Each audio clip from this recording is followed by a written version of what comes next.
পুজোর আগে অনেক রোদ্রে ঘুরে ঘুরে শপিং করার জন্য না মুখে অনেক ট্যান পড়ে যায়, তাই আমি বাড়িতে ঘরোয়া কিছু রেমেডি ইউজ করি আর সেইগুলোই তোমাদের সঙ্গে শেয়ার করছি। আর আমি না বরাবরই ওই পার্লারের যে কেমিক্যাল প্রোডাক্টগুলো ওগুলো আমি একদমই ইউজ করি না। আমি কোনো দিনও ফেসিয়াল করিনি, তো আমি ঘরে যেটুকু পারি নিজে থেকেই সেইগুলোই করি। তো দেখো আজকে আমি কিন্তু এই রাত্রে আমি এগুলো ইউজ করি, মানে রাত্রে একটু বেশিক্ষণ টাইম পাই আর কি, সেই জন্য সেইগুলো ইউজ করি।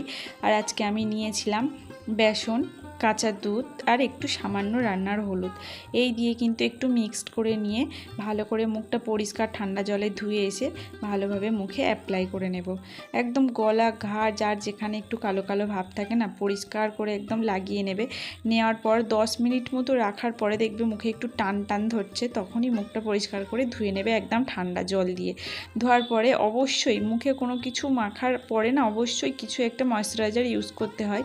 তো আমি একবার যেহেতু রাত্রে করেছি ওই জন্য রাত্রের নাইট স্কিন কেয়ারটা করে নিচ্ছি। প্রথমে একটু গুড ভাইবসের টোনার, তারপর সিরাম আর তারপর গুড ভাইবসের নাইট ক্রিমটা মুখে লাগিয়ে নিলাম।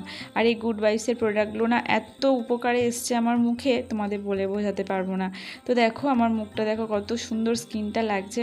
তো আজকের ভিডিওটা এই পর্যন্ত। সবাই খুব ভালো থেকো, সুস্থ থেকো। Good night.